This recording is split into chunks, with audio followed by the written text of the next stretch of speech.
Okay, today we are going to start with the topic stats topic, which is scope of statistic. It is in the chapter 2. So when we say about the scope of stats, there will be three topics that will be covered under it. First is the nature of stats, second is the subject matter of the stats, and third one is the limitations of stats. So first we will discuss about the nature of stats. When someone will say you or ask you about the nature of stats, so nature of stats क्या है, तो आपने ये बोलना है कि stats जो है वो साइंस भी है और आर्ट भी है. मतलब ये दोनों ही होती है, आर्ट भी होती है और साइंस भी. साइंस क्यों है? साइंस इसलिए है क्योंकि ये न्यूमेरिकल डाटा को सिस्टमेटिक मैनर में स्टडी करती है. साइंस जो है वो न्यूमेरिकल डाटा को सिस्टमेटिक मैनर में स्टडी करती है, इसलिए ये साइंस है. और आर्ट्स इसलिए है क्योंकि इस डाटा को सिर्फ स्टडी करके छोड़ नहीं दिया जाता, इस डाटा को रियल लाइफ में यूज़ भी किया जाता है, उसको सॉल्व करने के लिए, रियल लाइफ प्रॉब्लम्स को सॉल्व करने के लिए रियल लाइफ प्रॉब्लम को यूज़ किया जाता है. अब ये कैसे किया जाता है?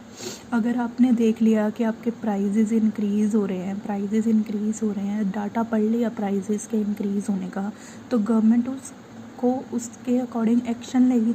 तो सिर्फ हमने डाटा को पढ़ा नहीं है, सिर्फ हमने डाटा को देखा नहीं है, उसको रियल लाइफ में इम्प्लीमेंट भी किया है. सो स्टैट्स जो है वो साइंस भी होती है और क्या क्या होती है, साथ ही साथ आर्ट भी होती है. डाटा को सिर्फ छोड़ नहीं दिया जाता, उसको यूज़ भी किया जाता है. The next topic is subject matter of stats. तो अगर आपको सब्जेक्ट मैटर ऑफ स्टैट्स आता है तो सब्जेक्ट मैटर में दो चीज़ें डिस्कस की जाती हैं. सबसे पहले है descriptive statistic and influential statistic. Descriptive statistic का मीनिंग है, it means the method by which we collect, present the data and describe their characteristic. Meaning इसका ये हो गया कि मान लीजिए आपने 100 स्टूडेंट्स का डाटा इकट्ठा किया, उनके डाटा को इकट्ठा करके उनका मीन निकाल लिया या मीडियन निकाल लिया या मोड निकाल लिया. सभी स्टूडेंट्स को 100 स्टूडेंट्स के डाटा का आपने एक एवरेज निकाल दिया और उनके करैक्टरिस्टिक को ऑन एन एवरेज बता दिया. मतलब सभी को, मान लीजिए 100 स्टूडेंट्स है, उनके वेट का डाटा हम कैलकुलेट कर रहे हैं. किसी का वेट कुछ है, किसी का 40 है, किसी का 50 है, किसी का 55 है, कुछ भी हो सकता है. बट ऑन एन एवरेज हमने ये बोल दिया कि इनका वेट जो है पूरी क्लास का वो है 45. तो आपने सभी का डाटा इकट्ठा किया और उन सभी के डाटा को एक पर्टिकुलर करैक्टरिस्टिक में डिस्क्राइब कर दिया.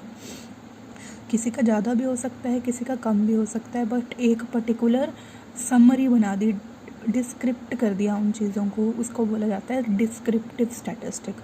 तो स्टैटिस्टिक डिस्क्रिप्टिव भी हो सकती है जब हम एक पर्टिकुलर किसी चीज़ को, इतने सारे डाटा को एक पर्टिकुलर फॉर्म में डिस्क्राइब कर देते हैं, एक एवरेज बता देते हैं.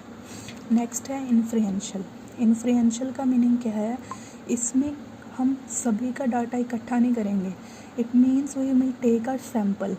अगर उसी की तरह की एग्जांपल लेके चलें तो जैसे पहले हमने 100 स्टूडेंट्स का डाटा इकट्ठा किया, फिर उसको एक पर्टिकुलर, पहले सभी का डाटा इकट्ठा किया, सभी की एवरेज और मीन निकाली.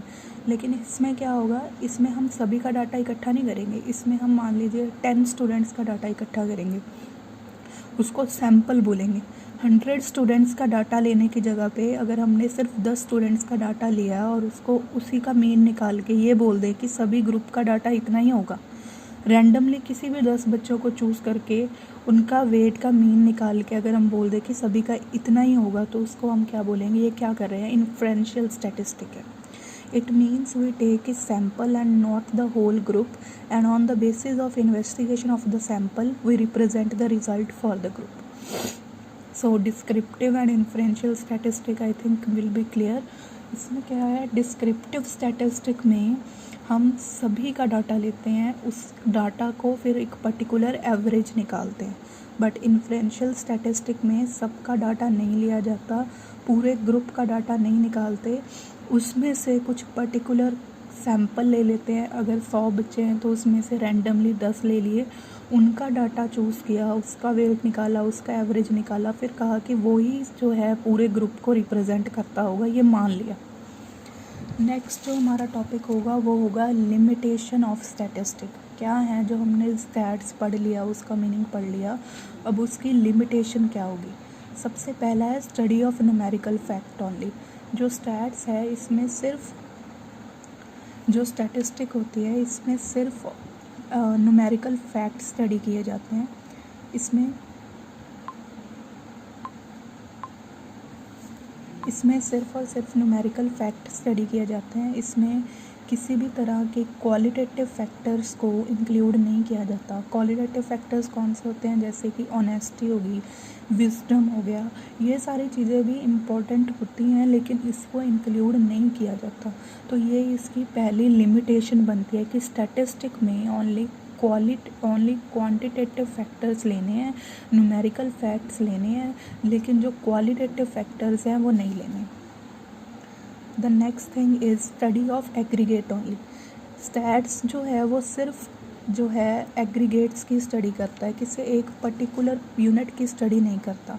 फॉर एग्ज़ाम्पल लेते हैं, हमारे पास 3 पर्सनस हैं, राम की इनकम 3000 है, श्याम की 4000 है, सोहन की 2000 है, इन सब का एवरेज निकल के आता है 2000। तो हम एक पर्टिकुलर कंक्लूजन निकाल देते हैं कि ये सभी लोग जो हैं वो मिडिल क्लास से बिलोंग करते हैं। पहले भी हम ये आपने देखा था कि जो स्टैट्स होती है वो उसी फैक्ट्स को लेती है जिससे हम किसी ना किसी तरह का एग्रीगेट निकाल सके, कोई कंक्लूजन निकाल सके।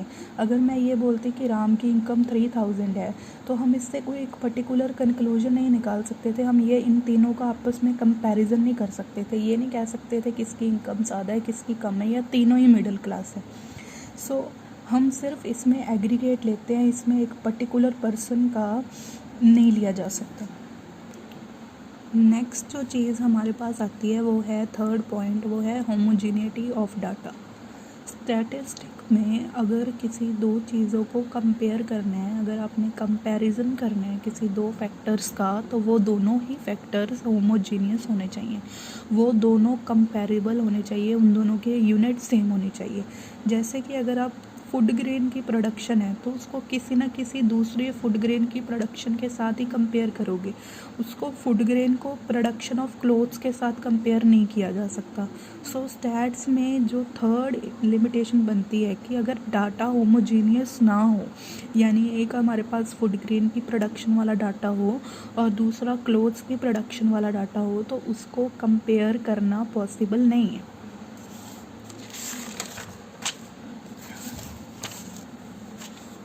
नेक्स्ट थिंग है हमारे पास results are true on an average only. इसका मतलब है कि जो भी हम स्टैट्स में डाटा निकालते हैं, जो हम मीन निकालते हैं, मीडियन निकालते हैं, मोड निकालते हैं, वो सारे ऑन एन एवरेज होते हैं। ये नहीं होता कि एग्जैक्टली वही आंसर आएगा। अब इसका हम एग्जांपल ले सकते हैं कि मान लीजिए हम ये कहते हैं हमारे देश में पर कैपिटा इनकम 18,000 है। सो हम ये कह सकते हैं कि हम ये तो नहीं बोल सकते अगर पूरे देश की पर कैपिटा इनकम 18,000 है तो हर पर्सन की इनकम ही 18,000 है।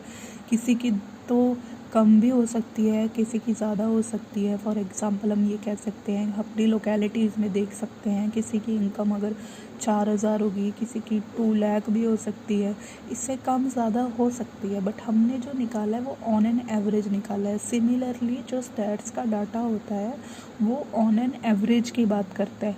वो ये नहीं कहता कि ये जो रिज़ल्ट है, जैसे ये पर कैपिटा इनकम है, वो हमेशा ही हर किसी के लिए भी सेम होगा, किसी का इससे ज़्यादा, किसी का इससे कम। बट ये जो रिज़ल्ट्स होते हैं वो ट्रू होते हैं ऑन एन एवरेज ऑन, ये इसकी लिमिटेशन बनती है। नेक्स्ट है विदाउट रेफरेंस रिज़ल्ट में प्रूव रॉन्ग।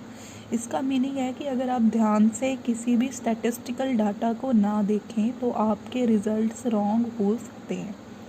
अब इसको देखने के लिए आपके पास एग्जांपल है कंपनी ए की और कंपनी बी की। ध्यान से देखा जाए तो जो कंपनी ए है वो फर्स्ट ईयर में 1000 का प्रॉफिट कमा रही है, सेकेंड ईयर में 2000 का और थर्ड ईयर में 3000 का। कंपनी बी जो है वो भी उसने फर्स्ट ईयर में 3000 का, सेकेंड ईयर में 2000 का और थर्ड ईयर में 1000 का प्रॉफिट कमाया। ऑन एन एवरेज अगर आप निकालोगे, इनका मीन निकालोगे, तो दोनों ही कंपनीज़ का मीन जो आएगा 2000 आएगा। स्टैटिस्टिकल अगर वे में सोचें तो दोनों ही कंपनीज एवरेज तो सेम ही कमा रही हैं, लेकिन अगर कोई इसको ध्यान से रेफ़र करे, इसकी रेफरेंस पढ़े और देखे, तब पता लगेगा कि जो कंपनी ए है वो तो प्रॉफिट कमा रही है, इंक्रीज़ कर रही है, लेकिन जो कंपनी बी है वो डिक्लाइन में जा रही है। पहले 3000, देन 2000, फिर 1000, लेकिन कंपनी ए वो क्या हो रही है, वो इंक्रीज़ कर रही है। पहले उसकी जो इनकम थी वो 1000 सी, then it was 2000, then it was 3000। So better कौन सी कंपनी है? बेटर यहाँ पे कंपनी जो परफॉर्मेंस है वो है कंपनी ए की। पर ये पॉसिबल कैसे है, ये पता कैसे लगेगा? अगर आप ध्यान से स्टैटिस्टिकल डाटा को स्टडी करें। अगर कोई स्टैटिस्टिकल डाटा को स्टडी ही ना करे, देन ये तो पॉसिबल ही नहीं है, उसको पता ही नहीं लग सकता कि कौन सी कंपनी बेटर है और कौन सी कंपनी अच्छी नहीं है। Then the next point is can be used only by expert. अब हमने देखा है जो स्टैटिस्टिकल डाटा होता है, यानी जो प्राइजेस का डाटा है, इन्वेस्टमेंट का डाटा होता है, डिमांड का डाटा है, सप्लाई का डाटा है, ये सारे डाटा जो है वो सिर्फ़ और सिर्फ एक्सपर्ट ही यूज़ कर सकते हैं। उन सभी को यूज़ करना एक कॉमन पीपल की बस की बात नहीं होती।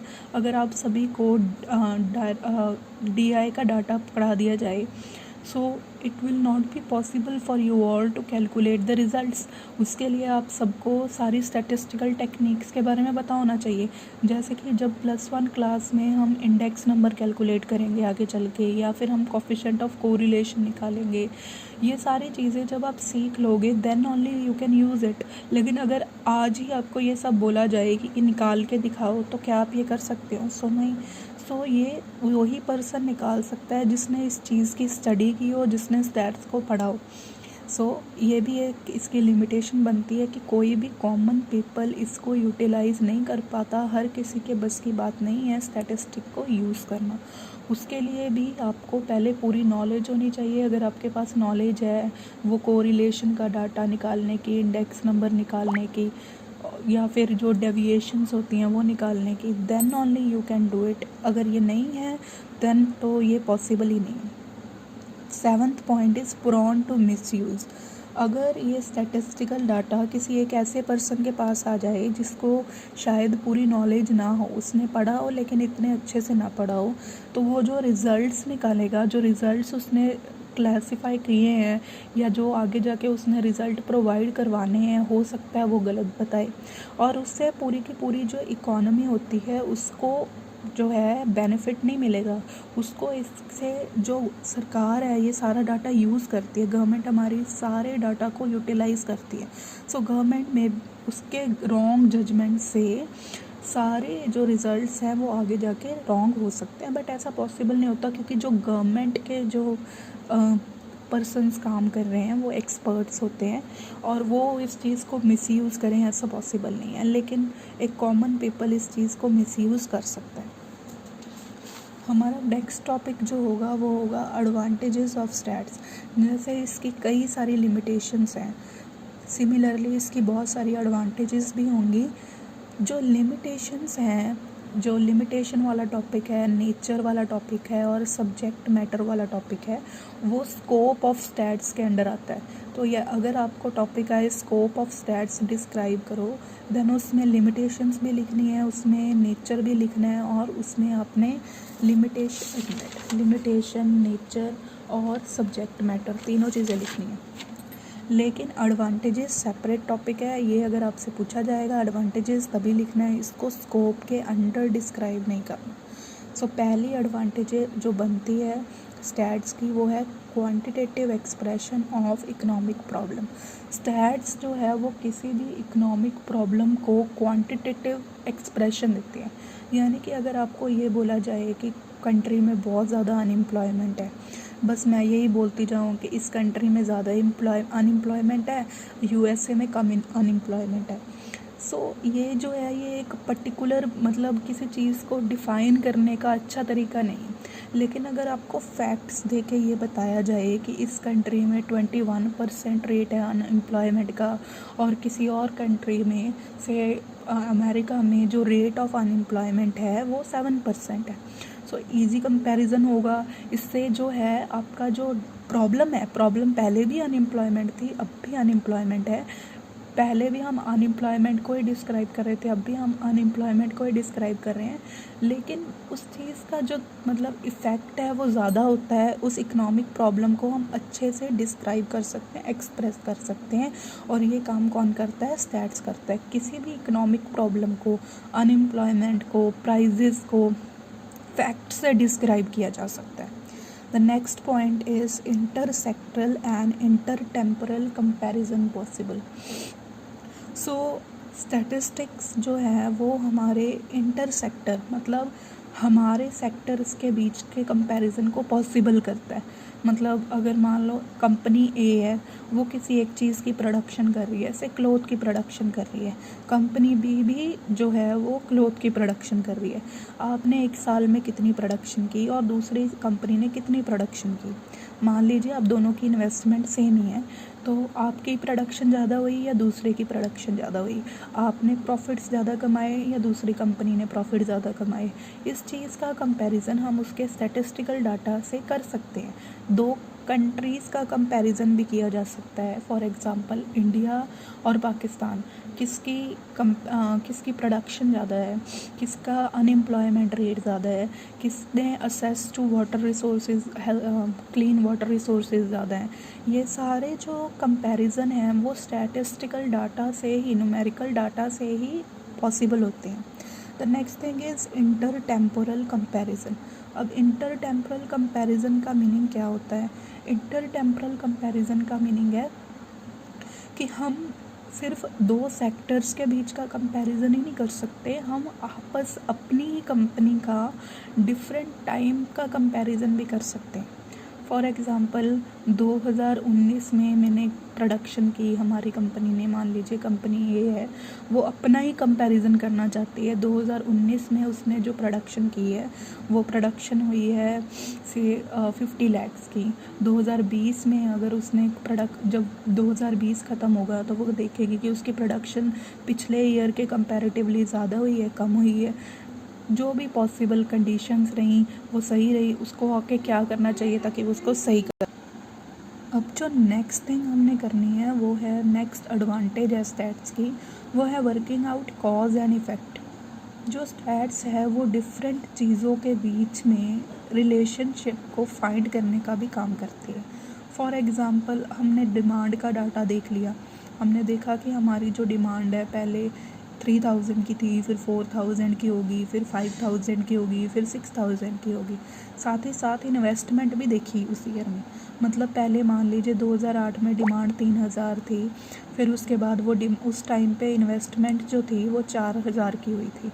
जब डिमांड कम हुई, 2000 हो गई, तो इन्वेस्टमेंट भी जो है कम हो गई। ये हम स्टडी करते रहते हैं, दो चीज़ों के बीच का कंपैरिजन, उन दोनों के बीच का रिलेशनशिप फाइंड आउट करता रहता है, और ये देखता है कहीं डिमांड के कम होने से, ज़्यादा होने से इन्वेस्टमेंट में फ़र्क तो नहीं बढ़ रहा। अगर पड़ रहा है तो इन दोनों के बीच में कोई थ्योरी तो नहीं है। तो ये सारा काम होता है स्टैट्स का। इसमें ये इसकी एडवांटेज बनती है। दो डाटा उठा लो किसी भी चीज़ का और उस चीज़ को, यानी जो मिलते जुलते हों, जैसे डिमांड और इन्वेस्टमेंट का, उनका इफ़ेक्ट देखो क्या पड़ता है। एक के बढ़ने पे दूसरे का क्या इफ़ेक्ट पड़ता है, एक के कम होने से दूसरे को क्या इफ़ेक्ट पड़ता है। ये सारे रिलेशनशिप्स जो हैं वो फाइंड आउट किए जाते हैं in terms of stats. Next is construction of economic theories. हमने अभी पढ़ा है, इसी के ऊपर वाला पॉइंट था कि स्टैट्स जो है वो दो चीज़ों के बीच में रिलेशनशिप को फाइंड करता है कि दोनों के बीच में क्या इफ़ेक्ट है, उन दोनों के एक के बढ़ने से दूसरे का क्या हो रहा है। सो कई सारी इकोनॉमिक थ्योरीज इस रिलेशनशिप को फाइंड आउट करने की वजह से ही बनी है। For example demand and price, ये थ्योरी बनी थी जिसको हम बोलते हैं लॉ ऑफ डिमांड। जिसमें क्या होता है कि अगर आपकी डिमांड ज़्यादा है तो आपके प्राइजेस जो है, अगर आपके प्राइजेस ज़्यादा होंगे तो डिमांड भी क्या होगी आपकी कम होगी, इन्वर्स रिलेशन होगा। अगर आपके प्राइस कम हो जाएगा तो डिमांड ज़्यादा हो जाएगी। लॉ ऑफ सप्लाई भी है एक, कि अगर आपके लॉ ऑफ सप्लाई में डिमांड एंड सप्लाई का रिलेशन नहीं है, ये गलत है। यहाँ पे सप्लाई एंड प्राइस का रिलेशन होता है कि अगर आपके प्राइजेस ज़्यादा हैं तो सप्लाई का क्या इफ़ेक्ट है। कंज्यूमर इक्विलिब्रियम की थ्योरी है। ये सारी जो थ्योरीज़ हैं ये फाइंड आउट हुई हैं। ये सारी थ्योरीज़ जो हैं वो रिलेशनशिप को पहले फाइंड किया गया, उसके बाद ही ये थ्योरीज़ जो हैं discover. The next point is, अगला पॉइंट है इकोनॉमिक पॉलिसीज़ का। इकोनॉमिक पॉलिसीज़ का मीनिंग ये है कि जो हमने ये सारे जो हमारी गवर्नमेंट पॉलिसीज़ फ्रेम आउट करती है, जो भी वो बना रही है, जैसे कि अगर उसने टैक्स लगाना हो तो वो पहले क्या स्टडी की रहेगी, उसको कैसे पता चलेगा कि किस सेक्टर में कितना टैक्स लगाना है। वो पहले सारा स्टैटिस्टिकल डाटा स्टडी करेगी, उसके बाद ही उसको पता लग सकता है कि कौन सा सेक्टर ज़्यादा कमा रहा है। मतलब जो प्रोड्यूसर सेक्टर है उस पर कितना टैक्स लगना चाहिए, और जो सर्विस सेक्टर है उस पर कितना टैक्स लगना चाहिए, कंपनीज़ पे कितना टैक्स लगना चाहिए, पार्टनरशिप पे कितना टैक्स लगना चाहिए। ये सारा कुछ, ये सारा डिसीज़न, ये सारे जितने भी डिसीजंस होते हैं, ये सारे डिसीजंस लिए जाते हैं after studying the statistical data. ऐसे ही किसी भी कंट्री में कोई भी टैक्सेशन रूल्स, जो इकोनॉमिक पॉलिसीज़ हैं वो बननी जाती हैं, पहले सारे स्टैटिस्टिकल डाटा को स्टडी किया जाता है। अब इसकी एक एग्ज़ाम्पल हो सकती है कि जब हमारी कंट्री में जीएसटी यानी गुड्स एंड सर्विसेज टैक्स लगा था, तो वो भी ऐसे ही नहीं लग गया था। गवर्नमेंट को ऐसे ही नहीं पता चल गया था कि किस सेक्टर में कितना रेट ऑफ टैक्स होना चाहिए, किस सेक्टर को हमने किस सेक्टर ऐसा है जिसको हम 0% पे रखेंगे, किसको हम 18% पे रखेंगे। पहले हर चीज़ के स्टैटिस्टिकल डाटा को स्टडी किया गया, उसी के बाद ये डिसाइड किया गया कि हमने किस सेक्टर को कितनी इम्पोर्टेंस देनी है, कितने परसेंटेज ऑफ रेट पे रखना है। ये सारा कुछ पहले स्टैटिस्टिकल डाटा को स्टडी किया जाता है, उसके बाद different types of economic policies बनती। इसके बाद जो हमारा लास्ट पॉइंट है वो है इकोनॉमिक फोरकास्टिंग। अब गवर्नमेंट जो है वो स्टैटिस्टिकल डाटा, गवर्नमेंट की टीम होती है वो स्टैटिस्टिकल डाटा को स्टडी करती रहती है। अब उस स्टैटिस्टिकल डाटा को, मान लो वो डिमांड को स्टडी कर रहे हैं, अब वो डिमांड को स्टडी करते जा रहे हैं, वो देख रहे हैं आजकल कोई डिमांड ही नहीं कर रहा, कोई पर्सन डिमांड नहीं कर रहा। उसके बेसिस पे वो different type of economic forecasting कर सकते हैं। हो सकता है इन फ्यूचर वो इकोनॉमिक फोरकास्टिंग ट्रू हो सकता है इन फ्यूचर वो इकोनॉमिक फोरकास्टिंग ना भी ट्रू हो, लेकिन जो भी स्टैटिस्टिकल डाटा होता है उसी के बेसिस पे different sort of economic forecasting जो गवर्नमेंट है वो करती है। सो ये इसकी 6th जो है एडवांटेज बनती है।